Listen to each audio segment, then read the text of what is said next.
9वीं कक्षा में चक्कर करते हुए, कोई बोलेगा नहीं,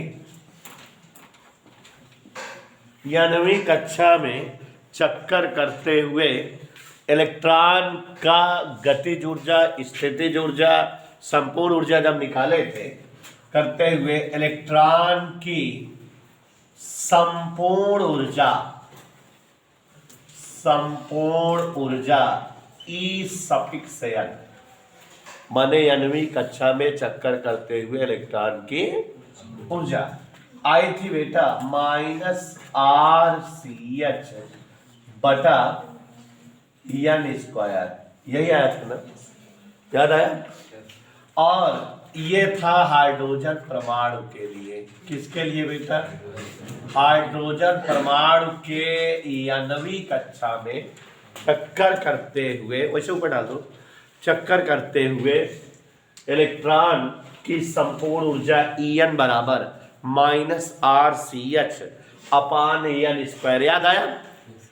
अब बच्चों अगर इलेक्ट्रॉन n 1वीं कक्षा में हो तो उसकी ऊर्जा n1 रह जाएगा यहाँ जहाँ n है, और अगर n 2वीं कक्षा में रहे तो उसकी ऊर्जा जहाँ n है वो n2 हो जाएगा।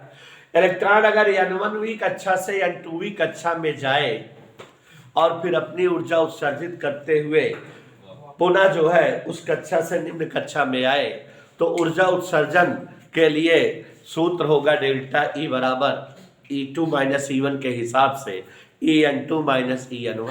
इतनी ऊर्जा अगर वो अतिरिक्त अवशोषित कर ले तो n1वीं कक्षा से n2वीं कक्षा में जाए, या इतनी ऊर्जा वो उत्सर्जित कर दे तो n2वीं कक्षा से n1वीं कक्षा में आ जाएगा। आप जानते हो कि अभी आपको पढ़ाएंगे आगे कि इलेक्ट्रॉन दो घटनाएं दिखाता है, अवशोषण संक्रमण, केमिस्ट्री की भाषा है भाई, अब हमको ज़्यादा जानकारी नहीं, आप लोग ज़्यादा जानकार हैं, बताना। अवशोषण संक्रमण और उत्सर्जन संक्रमण होता है। तो जब जो है स्नेहा ऊर्जा कि जब जो है कोई परमाणु पर बाहर से ऊर्जा आपतित होती है तो परमाणु का कोई इलेक्ट्रॉन इस ऊर्जा को अवशोषित करता है और निम्नतम ऊर्जा स्तर से उच्च ऊर्जा स्तर वाली कक्षाओं में जंप कर जाता है। इलेक्ट्रॉनों का ऊर्जा को अवशोषित करके किसी एक निम्नतम कक्षा से किसी उच्चतम कक्षा में चले जाना, उत्सर्जित हो जाना अवशोषण संक्रमण कहलाता है। इलेक्ट्रॉन का एक कक्षा से दूसरी कक्षा में जाना संक्रमण कहलाता है, और ऊर्जा को अवशोषित करके जब इलेक्ट्रॉन निम्न ऊर्जा स्तर से उच्च ऊर्जा स्तर में जाता है तो उसे क्या कहते हैं? अवशोषण संक्रमण। ऐसे ही बेटा अगर इलेक्ट्रॉन तीसरी कक्षा में चक्कर कर रहा हो तृतीय ऊर्जा स्तर में और वो अपनी ऊर्जा उत्सर्जित करे, उसकी ऊर्जा कम हो और वो तीसरी कक्षा से गिर करके दूसरी कक्षा या पहली कक्षा में आ जाए तो इलेक्ट्रॉनों का ऊर्जा का उत्सर्जित करके एक कक्षा से दूसरी कक्षा में आ जाना उत्सर्जन संक्रमण कहलाता है। तो देयर आर दो प्रकार के संक्रमण, एंड व्हाट इज संक्रमण ऑफ इलेक्ट्रॉन? इलेक्ट्रॉन का संक्रमण क्या है? इलेक्ट्रॉनों का किसी एक कक्षा से किसी दूसरी कक्षा में पहुंच जाना संक्रमण होता है, और जब इलेक्ट्रॉन ऊर्जा अवशोषित करके संक्रमण प्रदर्शित करें तो उसे जो है हम अवशोषण संक्रमण कहते हैं। और जब ऊर्जा उत्सर्जित करें, इलेक्ट्रॉन निकाल दें और तब जो है संक्रमण दिखाएं तो उसे क्या कहते हैं? उत्सर्जन संक्रमण। और परमाणु की ऐसी अवस्था जबकि संक्रमण हो रहा हो उत्तेजित अवस्था कहलाती है। और जब कोई इलेक्ट्रॉन ऊर्जा इतनी ज्यादा अवशोषित कर ले कि वो परमाणु की कक्षा से ही बाहर हो जाए तो इसे आयनन कहते हैं।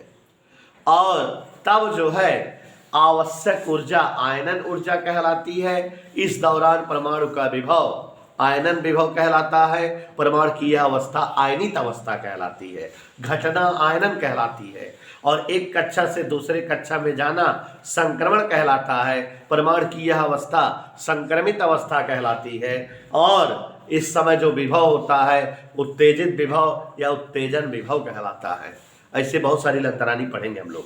तो भाई देवे यहाँ पर आपको दिखाया कि हम लोग डेरिवेशन कर चुके हैं प्यारे बच्चों की, अगर इलेक्ट्रॉन हाइड्रोजन परमाणु में या आणविक कक्षा में चक्कर कर रहा है तो उसके लिए आवश्यक ऊर्जा की मात्रा उसकी जो है En बराबर -RCH/N²। अब अगर इलेक्ट्रॉन N1वीं कक्षा से N2वीं कक्षा में जाए या N2वीं कक्षा से N1वीं कक्षा में आए तो इसके लिए उसको जो है ऊर्जा अतिरिक्त जो है उसका उत्सर्जन करना होगा। कितनी ऊर्जा उत्सर्जन करना होगा? जो दोनों कक्षाओं की ऊर्जा का अंतर होगा। तो गौर से देखिए, N1वीं कक्षा में चक्कर हेतु आवश्यक ऊर्जा En1 बराबर -RCH/N1²। इसी प्रकार N2वीं कक्षा में चक्कर करते हुए इलेक्ट्रॉन के लिए आवश्यक ऊर्जा E2 बराबर -RCH/N2²। अगर N2वीं कक्षा से वो N1वीं कक्षा में आता है तो अपनी ऊर्जा को क्या करता होगा? उत्सर्जित करता होगा। कितनी उत्सर्जित करता होगा? E2 - E1, यही ना। यदि इलेक्ट्रॉन N2वीं कक्षा से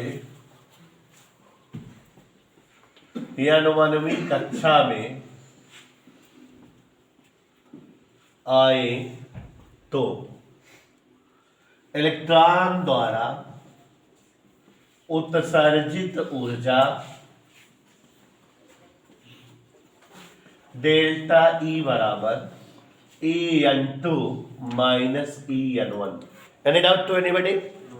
किसी को कहीं कोई दिक्कत? अगर इलेक्ट्रॉन दूसरी कक्षा में चक्कर कर रहा है और इलेक्ट्रॉन जंप करके तीसरी कक्षा में जाए तो भी वो ऊर्जा जो है अवशोषित करके जाएगा। और अगर मान लो इलेक्ट्रॉन तीसरी कक्षा से दूसरी कक्षा में आए तो उच्च ऊर्जा स्तर से निम्न ऊर्जा स्तर में अगर आए तो वो जो है अपनी ऊर्जा उत्सर्जित करेगा। तो यहाँ हमने क्या किया है? यहाँ पर उत्सर्जन होगा। क्यों? उच्च ऊर्जा स्तर से निम्न ऊर्जा स्तर में ला रहे हैं कि अगर इलेक्ट्रॉन N2वीं कक्षा से N1वीं कक्षा में आए तो ऊर्जा उत्सर्जित करेगा, अपनी एक्सेस ऊर्जा को फेंकेगा। तो उत्सर्जित ऊर्जा डेल्टा E बराबर En2 - En1 क्या होगा? जरा देख के बताओ। डेल्टा E बराबर En2 -RCH/N2², minus minus plus RCH/,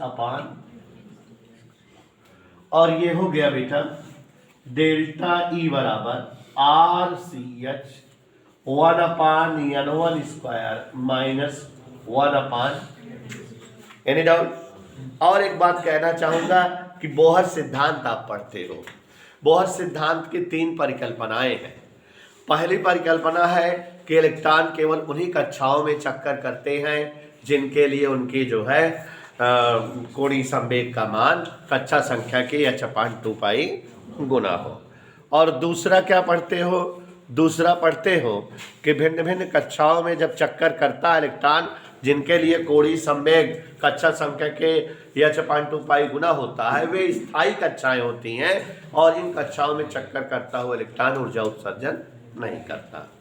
तीसरा आप पढ़ते हो कि इलेक्ट्रॉन ऊर्जा अवशोषित करके उच्च ऊर्जा स्तर में जाकर पुनः जब निम्न ऊर्जा स्तर में आता है तो वह ऊर्जा को फोटान ऊर्जा के रूप में उत्सर्जित करता है।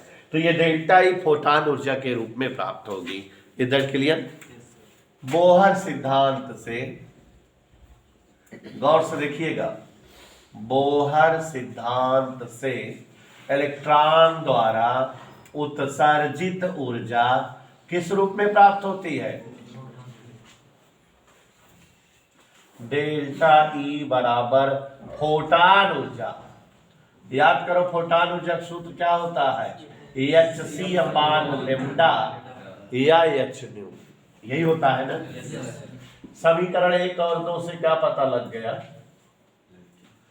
hc/λ भी डेल्टा E की वैल्यू है और RCH 1/N1 square minus 1/N2 square भी डेल्टा E की वैल्यू है। CH कट गया, 1/λ बराबर R 1/N1 square minus 1/N2 square. ये बेटा एक सूत्र आ गया, यही डेरिवेशन करना था। यहाँ ये सूत्र जो है आया हुआ है, जो यहाँ लेम्डा को तरंग दैर्ध्य कहते हैं, लेकिन 1/λ को तरंग संख्या कहते हैं, और ये हम तरंग संख्या का व्यंजक प्राप्त किए हैं। इस सूत्र के आधार पे हाइड्रोजन परमाणु के स्पेक्ट्रम की तरंग संख्याएं प्राप्त होंगी। और आगे पढ़ाएंगे कि ये चाचा मिलेंगे बामर, तो फिर कुछ दिन बाद मिलेंगे लाइमन। बामर एक ऐसे वैज्ञानिक थे जिन्होंने पता किया कि जब इलेक्ट्रॉन विभिन्न ऊर्जा स्तर से प्रथम ऊर्जा स्तर में आता है तो उसके द्वारा उत्सर्जित ऊर्जा की तरंग दैर्ध्य या स्पेक्ट्रम बामर स्पेक्ट्रम कहलाती है। माने इलेक्ट्रॉन कहां से कहां आता है? हर ऊर्जा स्तर से पहली ऊर्जा स्तर में, या तो दूसरी पहली में आएगा, या तो तीसरी पहली में, या तो चौथी पहली में, ऐसे ही। तब इस सूत्र में N1 की जगह क्या लिखेंगे? 1 पहली कक्षा में आ रहा इलेक्ट्रॉन। N2 की जगह 2 लिखेंगे, 3 लिखेंगे, 4 लिखेंगे। और अब अगर इस सूत्र में N1 की जगह 1 और N2 की जगह 2 लिखें तो बामर श्रेणी की पहली स्पेक्ट्रमी रेखा की तरंग दैर्ध्य आएगी। N2 की जगह 3 लिखें तो दूसरी रेखा की तरंग दैर्ध्य, N2 की जगह 4 लिखें तीसरी रेखा की तरंग दैर्ध्य। माने बामर श्रेणी के हर रेखाओं की तरंग दैर्ध्य कैलकुलेट कर सकते हैं। ऐसे ही हम आपको लाइमन श्रेणी पढ़ाएंगे कि उन्होंने कहा कि जब इलेक्ट्रॉन उच्च ऊर्जा स्तर में चक्कर करते हुए अपनी ऊर्जा को उत्सर्जित करके दूसरी कक्षा में आता है तो उसके द्वारा उत्सर्जित ऊर्जा स्पेक्ट्रम लाइमन श्रेणी की स्पेक्ट्रम कहलाती है। माने तीसरी से दूसरी में आवे, चौथी से दूसरी में आवे, पांचवी दूसरी, चाहे जौने कक्षा के में आवे तो ऊर्जा उत्सर्जित करे तब तो आए। तो जौन ऊर्जा उत्सर्जित होए उसका स्पेक्ट्रम अगर बनवा तो उसका कहा जाए लाइमन स्पेक्ट्रम। और हर स्पेक्ट्रम का यही सूत्र से तरंग दैर्ध्य निकाल सकते हैं। ठीक है, तो भगवान नाम लो। क्लियर? रीडबर्ग नियतांक, इधर देखिए जरा, रीडबर्ग नियतांक कोई बोलेगा नहीं बेटा?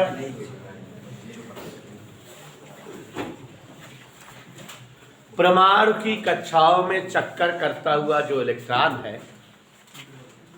परमाणु कक्षाओं, यहाँ ध्यान दीजिएगा जरा, कक्षाओं में चक्कर करने वाले इलेक्ट्रॉन, सभी लोग ध्यान दें, करते हुए इलेक्ट्रॉन हेतु m(e⁴) याद भी रहे 8 ε0 square into C into h³ को रीडबर्ग नियतांक कहा जाता है।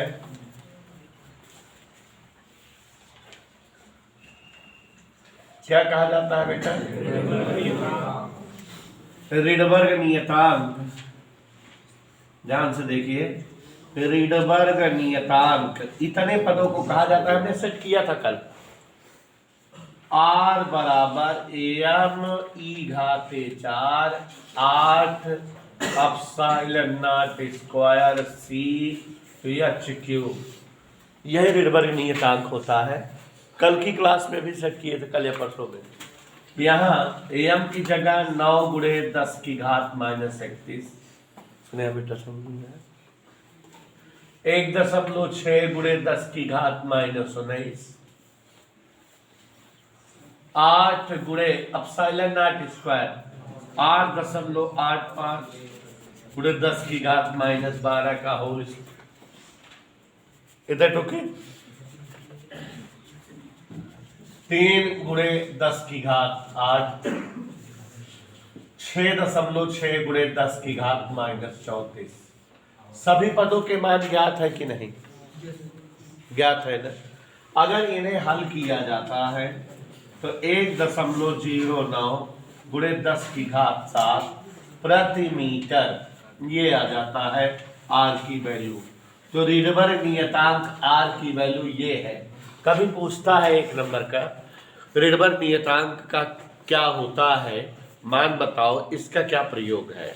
तो रीडबर्ग नियतांक ये होता है, मान ये होता है, प्रयोग 2 है। हमारे जो है फिजिक्स केमिस्ट्री में रीडबर्ग नियतांक का 2 प्रयोग है। पहला है स्पेक्ट्रमी रेखाओं की तरंग संख्या ज्ञात करने में, माने हर प्रकार के स्पेक्ट्रम की तरंगदैर्घ्य आर के पदों में होती है। अभी अभी थोड़ी देर पहले आपने सूत्र देखा था, 1/λ बराबर R 1/n1 square minus 1/n2 square. तो आप अभी कुछ देर बाद पढ़ोगे कि Lyman spectrum, Balmer spectrum, Pfund spectrum, Paschen spectrum, Brackett spectrum, और ये भी पढ़ोगे कि कब इलेक्ट्रॉन किस कक्षा से किस कक्षा में आए कि ये स्पेक्ट्रम बनेगा।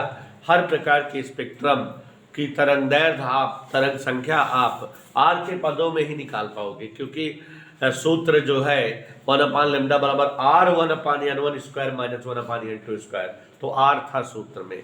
तो पहला प्रयोग यही है, कह सकते हो कि स्पेक्ट्रमी रेखाओं की तरंग संख्या ज्ञात करने में। दूसरा बेटा आयनन विभव में भी आर का प्रयोग होता है। आर के पदों में आयनन विभव आता है -RCH/n स्क्वायर। ये किसी भी इलेक्ट्रॉन की किसी कक्षा की आवश्यक ऊर्जा होती है। तो आयनन विभव ज्ञात करने में भी आर का प्रयोग होता है। 2 यही इस्तेमाल है, आयनन विभव में, तरंग संख्या में। जल्दी छापो। परमाणु के विविक्त ऊर्जा स्तर, हाइड्रोजन परमाणु और पारा, इन्हीं सब का जो है तमाम वैज्ञानिकों ने शोध करके पता किया। किसका किसका, पहले पारा का, फिर हाइड्रोजन का।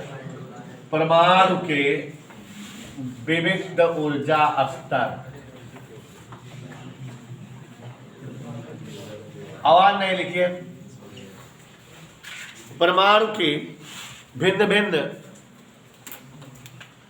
कक्षाओं में, लिखो, परमाणु की भिन्न भिन्न कक्षाओं में इलेक्ट्रॉन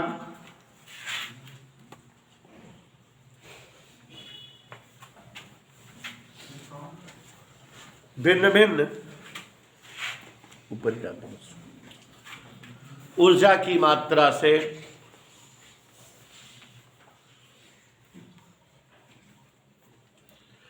परिक्रमा करते हैं।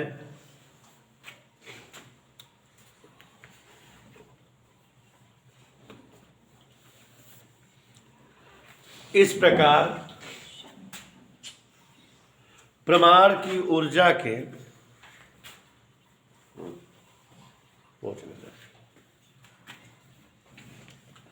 कुछ विशिष्ट,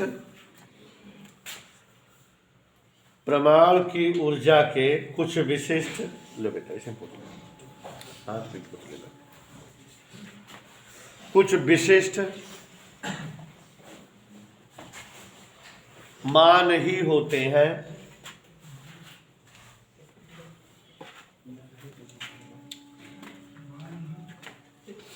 कुछ विशिष्ट मान ही होते हैं, अर्थात परमाणु की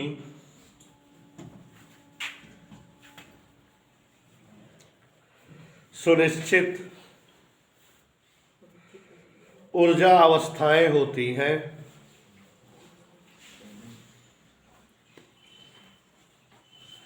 परमाणु की सुनिश्चित ऊर्जा अवस्थाएं होती हैं, इन्हें ही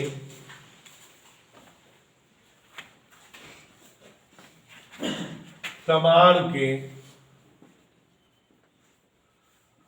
विविक्त ऊर्जा स्तर कहा जाता है।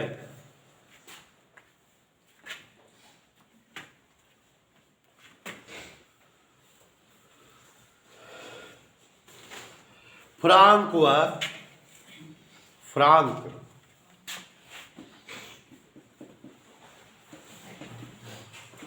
हर्ज नामक वैज्ञानिक ने इस बात को प्रमाणित किया है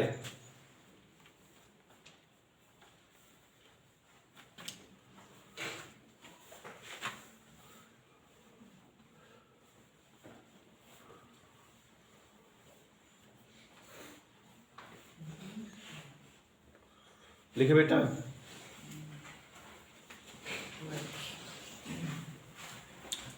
पारे के प्रमाण हेतु, पारे के प्रमाण हेतु मूल या निम्नतम अवस्था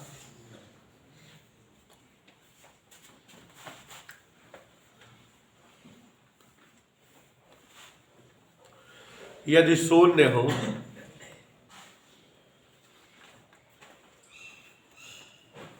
तो पारे के प्रमाण की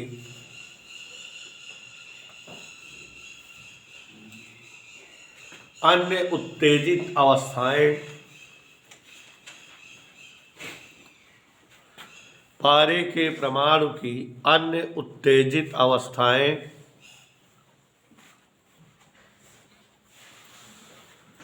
4.86 इलेक्ट्रॉन वोल्ट, कामा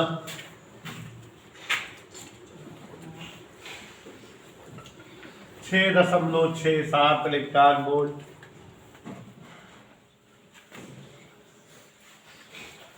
8.80 इलेक्ट्रॉन वोल्ट, 10.4 इलेक्ट्रॉन वोल्ट होती है।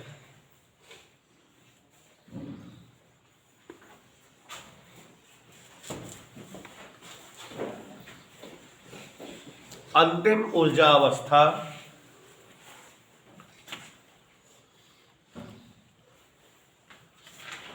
अंतिम ऊर्जा अवस्था आयनन ऊर्जा अवस्था कहलाती है।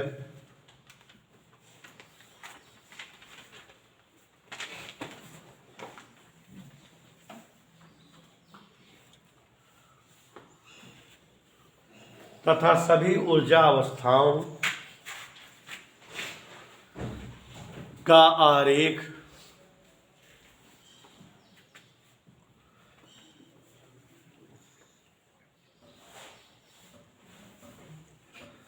सभी ऊर्जा अवस्थाओं का आरेख ऊर्जा स्तर आरेख कहलाता है।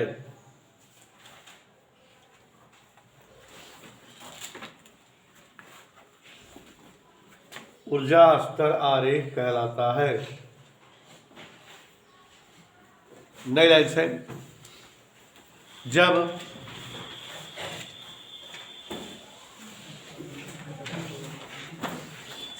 नाभिक व इलेक्ट्रॉनों के मध्य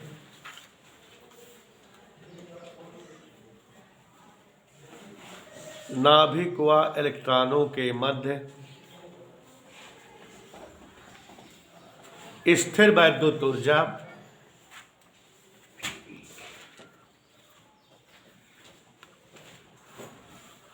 न्यूनतम होती है। जी, न्यूनतम होती है तो परमाणु की यह अवस्था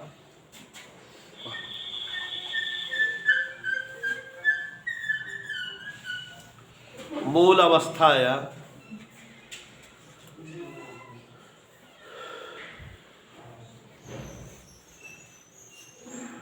निम्नतम ऊर्जा अवस्था कहलाती है। मूल अवस्था या न्यूनतम ऊर्जा अवस्था कहलाती है।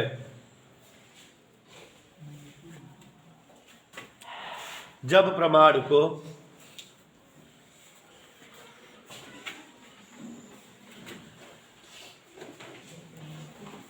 बाहर से ऊर्जा प्राप्त होती है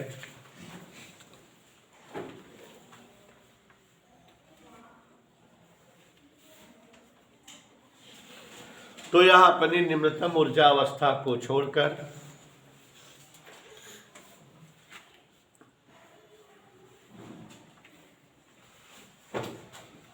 अत्यधिक ऊर्जा अवस्था में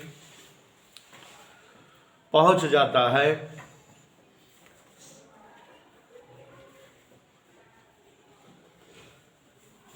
परमाणु की यह अवस्था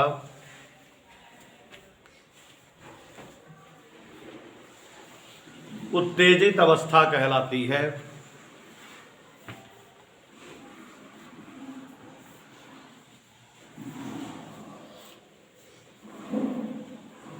नई लाइन से, तथा इलेक्ट्रॉनों का एक ऊर्जा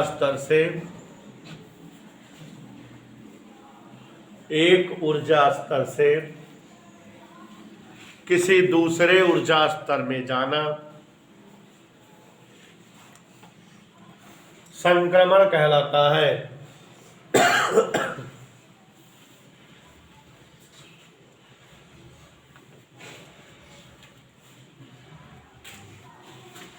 अब ये सब हम बताए थे, लेकिन अभी हम लिख के बना के समझाएंगे। यदि नई लाइन से, यदि किसी परमाणु को बाहर से इतनी अधिक ऊर्जा प्राप्त हो जाए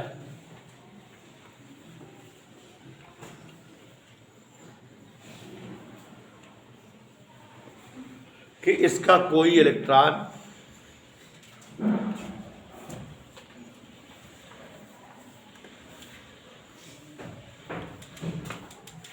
परमाणु को छोड़कर चला जाए, परमाणु को छोड़कर चला जाए, तो यह अवस्था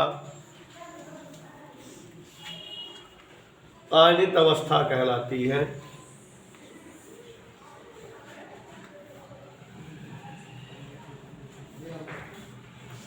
आयनित अवस्था कहलाती है तथा यह घटना आयनन कहलाती है।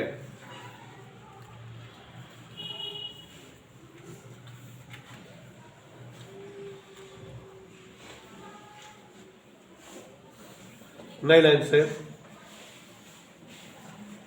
वह न्यूनतम त्वरक विभव जो किसी इलेक्ट्रॉन को इतनी ऊर्जा दे सके, जो किसी इलेक्ट्रॉन को इतनी ऊर्जा दे सके कि इलेक्ट्रॉन परमाणु से टकराकर उसे उत्तेजित कर दे,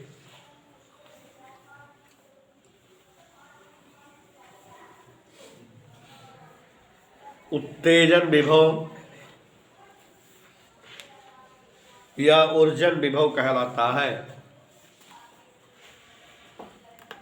उत्तेजन विभव या ऊर्जन विभव कहलाता है। नई लाइन से, वह न्यूनतम त्वरक विभव जो किसी इलेक्ट्रॉन को इतनी ऊर्जा दे सके कि परमाणु आयनित हो जाए,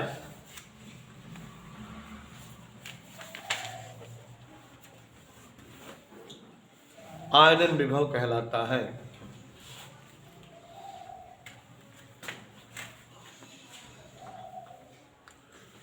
5 लाइन जगह छोड़ देना है बेटा, और हेडिंग कल से चलेगी।